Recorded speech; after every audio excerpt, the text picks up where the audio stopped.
Sujata Paul, क्या अभी तक कई घंटे हो गए, क्या कांग्रेस के भीतर इस बात को लेकर कोई इंट्रोस्पेक्शन है कि भाई महाराष्ट्र अप्रत्याशित बता रहे हैं राहुल गांधी महाराष्ट्र के नतीजे, बट ये प्रत्याशित क्यों नहीं हो पाए नतीजे?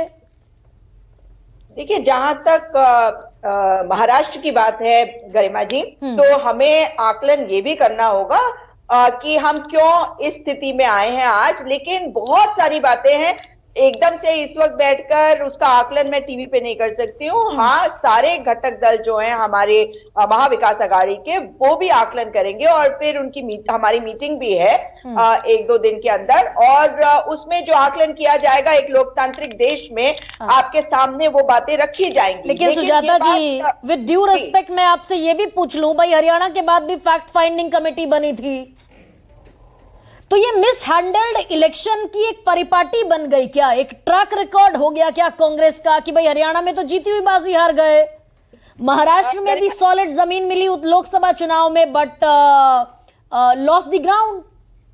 नो गरिमा जी, ऐसा बिल्कुल नहीं होता है। जब आप जीत जाते हैं ना, तो जीत के अंग्रेजी में कहावत है, success has many fathers and defeat has none, failure has none. So here we've been defeated, it's a failure.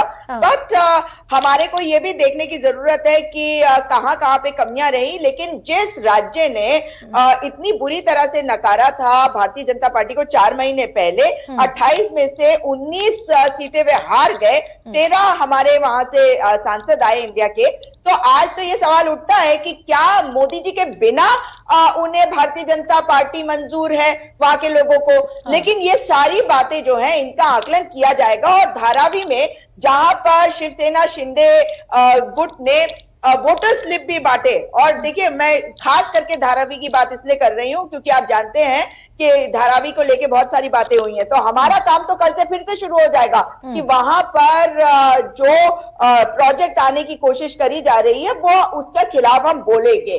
जब हम बात करते हैं महाराष्ट्र की, तो बहुत सारी ऐसी जगहें हैं जहां पर हमने कंप्लेन भी करी है ईसी को, मगर महाविकास अघाड़ी के साथ जो कुछ भी हुआ वो आपने और मैंने देखा था 2019 में किस तरह से सरकार को गिराया गया था। बार बार कहा जाता था कि जो शिवसेना है उनके साथ इनका नेचुरल गठबंधन है। तो मुझे बताइए ना, अजीत पवार के साथ कौन सा नेचुरल गठबंधन है या ये अननेचुरल कोई गठबंधन इनका हुआ है? लेकिन आप ही कह रही है Sujata ji, success has many fathers, success has many fathers, ये तो स्टैब्लिश्ड एक लॉ है। लॉ कह लीजिए, परिपाटी कह लीजिए, कुछ भी कह लीजिए। लेकिन सुजाता पॉल, ये महाराष्ट्र में आपके नेता कहते रहे कि ध्रुवीकरण नहीं चलेगा, पोलराइजेशन नहीं चलेगा, और कोशिश भी इसकी करते दिखे। भाई उलेमा काउंसिल ने 17 मांगे सामने रखी, आपने कहा विचार करेंगे, आरएसएस पर बैन लगा देंगे और मुसलमानों को दे देंगे आरक्षण। कितने प्रतिशत वो मुझे अभी याद नहीं है, शायद 10% के आरक्षण की बात थी। तो ये कहीं ये कुछ पॉलिसीज थी क्या जो बड़ा डेंट लगा गई सुजाता? बिल्कुल। देखिए, जो भी कुछ हुआ है उसका आकलन किया जाएगा। लेकिन जो बात अभी आप आरएसएस की कर रहे हैं ना, और आरएसएस के बारे में बहुत बातें हो रही है कि उन्होंने 4 महीने पहले काम नहीं किया, अब बहुत बढ़ चढ़ के काम किया। मुझे एक बात बताइए, कभी कहते हैं कि ये सांस्कृतिक गठबंधन है, सांस्कृतिक संस्थान है, कभी कहते हैं कि आरएसएस जो है उसने काम किया इसलिए जीत गए। तो जीता कौन है भाई, ये समझ में नहीं आता। अभी ये जो कार्यक्रम हो रहा है भारतीय जनता पार्टी के ऑफिस में, यहाँ पर मोदी जी को कहा जाएगा उनकी वजह से जीते। भाई ये बटेंगे कटेंगे, ये एक है, सेफ है, ये वाला नैरेटिव किसने दिया? मगर अगर आप महाराष्ट्र की बात करते हैं तो जो बात हमने महाराष्ट्र में कही वही बात हमने झारखंड में भी कही। झारखंड में हमारी बात रही हिमंता बिस्वा शर्मा की कितनी बड़ी हार है, जो वहां घुसपैठिए करते रहे। तो सच्चाई ये है कि देश की जनता धीरे धीरे समझ भी रही है। लेकिन क्या वो जेएमएम सेंट्रिक विक्ट्री है क्या सुजाता जी? इस बात पर भी गौर करना होगा। यहां पर लीडरशिप कांग्रेस के हाथ में थी, नेतृत्व कांग्रेस को करना था। उद्धव बाला साहब ठाकरे को और एनसीपी शरद पवार को लेकर चलना था कांग्रेस को। यहां फेल रहे आप, वहां जेएमएम सेंट्रिक सक्सेस है।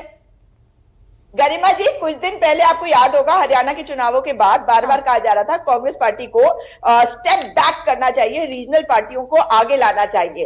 और आज ये कहा जा रहा है कि क्या कांग्रेस को टारगेट किया जा रहा है। अगर आप बात कर रहे हैं झारखंड में तो कोई बात नहीं, लेकिन परफॉर्मेंस, लेकिन सुजाता जी भाई 15 सीटों पर 44 पिछली बार जीते थे, सबसे छोटी पार्टी बने महाराष्ट्र में, तो 5 साल की एंटी इनकम्बेंसी में कांग्रेस अगर बढ़ाने के बजाय खुद को घटाएगी, 15 सीटों पर आप खड़े हुए नजर आ रहे हैं विदर्भा में इकलौते। में सुबह से ये बात पूछ रही हूं, आप बता दें इसका जवाब अगर हो तो।